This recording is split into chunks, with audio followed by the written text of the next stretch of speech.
मन और बुद्धि, यह दो प्रकार के यंत्र प्रत्येक मनुष्य को प्राप्त हैं और इस मन और बुद्धि के द्वारा ही यह मनुष्य अनेक कार्य करता है, अनेक व्यापार करता है। इसलिए बंधुओं, इस मन बुद्धि का नियंत्रण अति आवश्यक है। मन बुद्धि की गति को वश में करना अति आवश्यक है, क्योंकि अगर ये वश में ना हो तो इस स्थिति में यह मनुष्य को पग पग पर अनेक कष्ट देते हैं, अनेक दुख देते हैं, धोखे देते हैं। इसलिए शास्त्रों में यह बात जोर देकर कही गई कि मन बुद्धि का नियंत्रण अति आवश्यक है। तो फिर हम भला किस प्रकार इस मन बुद्धि का नियंत्रण कर सकते हैं, किस प्रकार इसकी गति को हम अपने वश में कर सकते हैं? तो भागवत में बड़ा सुंदर सूत्र श्री गोकर्ण जी महाराज अपने पिताजी को बतलाते हैं और कहते हैं कि पिताजी, विवेकम तु समासाद्य त्यज संसार वासना। अगर हमें अपनी इस बुद्धि को नियंत्रण करना है, अगर हमें अपने मन को नियंत्रित करना है, तो विवेक का आश्रय ग्रहण करिए। इस बुद्धि को विवेक के आश्रित करिए, क्योंकि इस विवेक के द्वारा ही हमारा बुद्धि वश में होता है, इसकी गति नियंत्रित होती है। और साथ में संसार की वासनाओं का त्याग करना, क्योंकि इस बुद्धि का विषय यह संसार है। यह बुद्धि संसार में ही भ्रमण करती है। इसलिए हमें संसार की वासनाओं का त्याग करना है और इस विवेक के द्वारा ही संसार की वासनाएं इस बुद्धि से छूट सकती हैं। जब यह बुद्धि विवेक के आश्रित होगी, विवेक के द्वारा नियंत्रित होगी, क्योंकि इस बुद्धि के द्वारा संसार तथा संसार की वस्तुओं को तो मापा जा सकता है, संसार की वस्तुओं की प्राप्ति तो की जा सकती है, परंतु इस बुद्धि के बल पर, इस बुद्धि के प्रयोग से हम परमात्मा को प्राप्त नहीं कर सकते। बुद्धि संसार में जहां लगती है, जिस वस्तु में लगती है, मन भी उन वस्तुओं का और उस स्थिति का चिंतन करता है, क्योंकि मन का विषय चिंतन है। बुद्धि जहां लगेगी, जिस वस्तु में लगेगी, मन उस वस्तु का चिंतन करता है। परंतु परमात्मा की प्राप्ति में बुद्धि का प्रयोग, बुद्धि का बल, यह सब कुछ निष्फल है। तो फिर परमात्मा की प्राप्ति में बुद्धि का क्या महत्व है? बुद्धि के द्वारा किस प्रकार हम परमात्मा की प्राप्ति कर सकते हैं? तो इसका बड़ा सुंदर उदाहरण श्रीमद् भागवत में भीष्म पितामह प्रस्तुत करते हैं। और भीष्म पितामह कहते हैं, जिस समय भीष्म पितामह बाण शैया पर लेटे हुए हैं और उनके नेत्रों के समक्ष स्वयं परब्रह्म परमात्मा भगवान श्री कृष्ण खड़े हैं, उन्हें निहारते हुए, उन्हें देखते हुए भीष्म पितामह बड़ी सुंदर प्रार्थना करते हैं और कहते हैं कि प्रभु, इति मति रूप कल्पिता वितृष्णा भगवती सात्वत पुंगवे विभूम्ने स्वसुख मुपगते क्वचिद् विहर्तुम प्रकृति मुपेयुषी यद भव प्रवाह। भीष्म पितामह कहते हैं कि हे गोविंद, मेरी जो यह बुद्धि है ना, मेरी इतिमति, मेरी जो यह मति है ना, मैंने इसे विवेक के आश्रित करके, विवेक के द्वारा इसे नियंत्रित करके संसार की वासनाओं से मैंने इसे बचा रखा है, इसे पवित्र कर रखा है, शुद्ध कर रखा है। इसलिए हे ठाकुर, हे गोविंद, मैं अपनी इस शुद्ध, अपनी इस निर्मल बुद्धि को मैं आपके चरणों में समर्पित करता हूं, क्योंकि मेरी दृष्टि में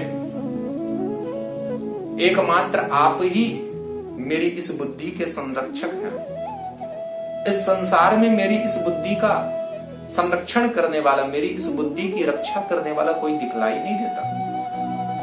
इसलिए आप ही मेरी इस बुद्धि की रक्षा कर सकते हैं, इसका संरक्षण कर सकते हैं। इसलिए हे गोविंद, मैं अपनी बुद्धि आपके चरणों में समर्पित करता हूं, ताकि आपके चरण कमलों के प्रेममयी भक्ति में यह सराबोर हो जाए और आपके प्रेम रस से यह परिपूर्ण हो जाए। तो भीष्म पितामह की इस स्तुति का, इस प्रार्थना का यही भाव है कि बुद्धि में समर्पण का होना अति आवश्यक है। अगर हमारी बुद्धि में समर्पण है, अगर समर्पण का भाव हमारी बुद्धि में है, तो इस समर्पण के द्वारा, इस समर्पण के भाव के द्वारा हम परमात्मा की प्राप्ति कर सकते हैं, हम उनका प्रेम प्राप्त कर सकते हैं। क्यों?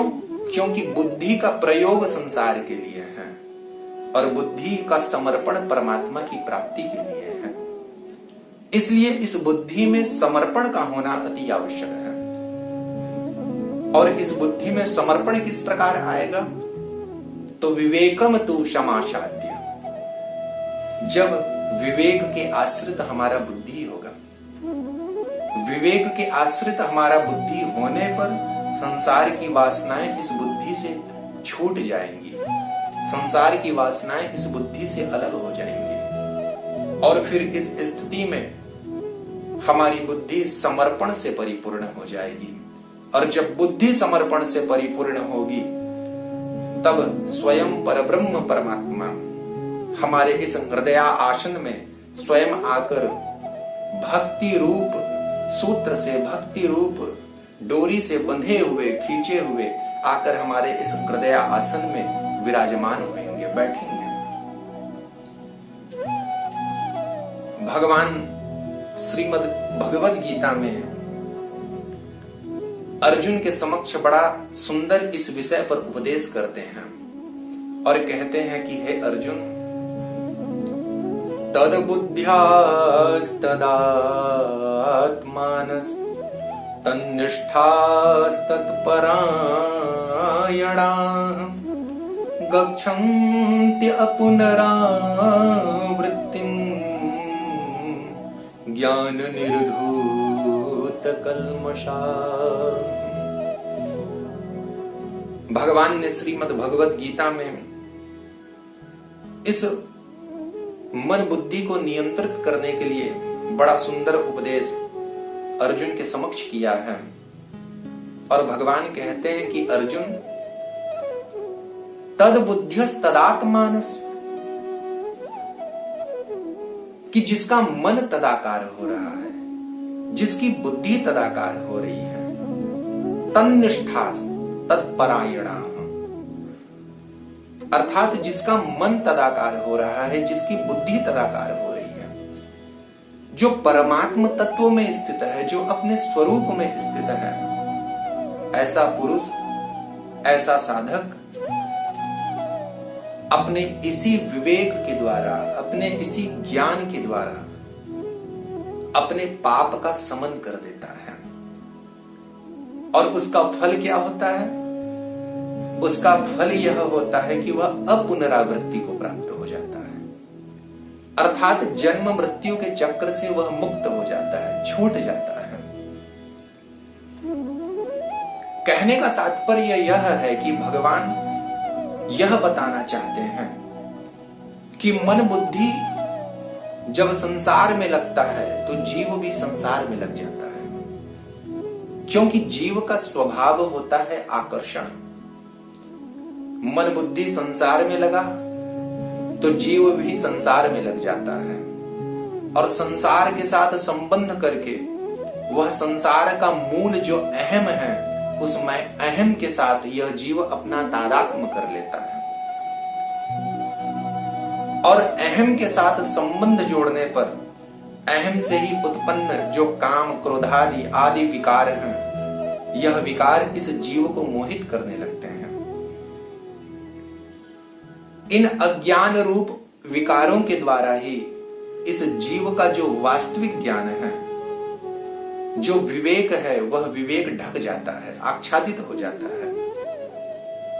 परंतु जब यही हमारा मन बुद्धि विवेक युक्त होकर जब परमात्मा की ओर लगता है, जब हमारे परमात्मा तत्व की ओर लगता है, तो यह जीव भी अपने परमात्मा तत्व में ही स्थित हो जाता है, अपने स्वरूप में ही स्थित हो जाता है।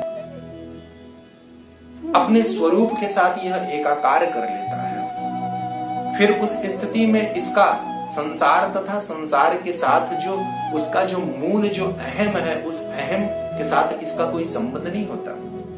वह अहम भी मिट जाता है। और जब अहम मिटता है तो अहम से उत्पन्न होने वाले काम, क्रोध, लोभ, ये जितने भी विकार हैं, यह सब कुछ मिट जाते हैं। और इस जीव का परमात्मा तत्व के साथ, अपने वास्तविक स्वरूप के साथ एकाकार हो जाता है, वह उसमें तल्लीन हो जाता है। और इसी स्थिति को ही अपुनरावृत्ति कहते हैं। अर्थात अपुनरावृत्ति को प्राप्त होना, जन्म मृत्यु के चक्र से छूट जाना, उस बंधन से मुक्त हो जाना। इसलिए विवेक के द्वारा मन बुद्धि का नियंत्रण अति आवश्यक है, जिसके फलस्वरूप यह जीव अपने वास्तविक परमात्म स्वरूप में अपनी स्थिति को प्राप्त करता है। विवेक युक्त बुद्धि ही परमात्मा की प्राप्ति में उत्तम साधन है, उनके प्रेम, उनकी भक्ति की प्राप्ति में उत्तम साधन है। अन्यथा हमारे शास्त्रों में यह बतलाया गया कि विवेक रहित बुद्धि तो सिर्फ संसार के लिए होती है, संसार में ही रमण करने के लिए होती है, उससे हमारा कोई कल्याण होने वाला नहीं है। तो फिर हमें इस विवेक की प्राप्ति कैसे होगी? गोस्वामी तुलसीदास जी महाराज कहते हैं, उन्होंने बड़ा सुंदर, बड़ा ही सहज उपाय इस विवेक की प्राप्ति का हमें बतलाया है। रामायण में बाबा तुलसीदास जी महाराज कहते हैं कि बिनु सतसंग विवेक न होई, राम कृपा बिनु सुलभ न सोई। यह विवेक हमें किस प्रकार प्राप्त होगा? तो जब हमें संतों का संग प्राप्त होगा, महापुरुषों का संग प्राप्त होगा, जब हम उनके चरणों के आश्रित जाएंगे, उनके मुखारविंदों के द्वारा निकले हुए सुंदर उपदेशों को जब हम ग्रहण करेंगे, तब कहीं जाकर हमारी यह बुद्धि विवेक युक्त होगी, इसमें समर्पण का भाव होगा, यह ज्ञान युक्त होगा। और इसमें समर्पण का भाव आने पर ही फिर हमें गोविंद की भक्ति प्राप्त होगी, हमें उनका प्रेम प्राप्त होगा। परंतु आगे भी बाबा तुलसीदास जी महाराज कहते हैं कि ऐसे विवेक की प्राप्ति कराने वाले महापुरुष, भगवान के चरणानुरागी महापुरुष, भगवान के चरणानुरागी भक्त, ऐसे उच्च कोटि के भक्त हमें कब मिलेंगे? तो जब हमारे ऊपर राम की कृपा होगी, जब हमारे ऊपर प्रभु श्री राम, प्रभु श्री कृष्ण की कृपा होगी, तब हमें कहीं जाकर ऐसे उच्च कोटि के भक्त मिलेंगे, ऐसे कहीं उच्च कोटि के संत महापुरुष मिलेंगे, जिनके चरणों के आश्रित बैठने पर हमें उनके द्वारा वह दिव्य ज्ञान प्राप्त होगा, जिसके कारण हमारी बुद्धि में समर्पण का भाव आएगा। और जब हमारी बुद्धि में ठाकुर जी के चरणों के प्रति समर्पण का भाव आएगा, तब कहीं जाकर हमें ठाकुर की प्राप्ति होगी, हमें उनके प्रेम की प्राप्ति होगी, हमें उनके भक्ति की प्राप्ति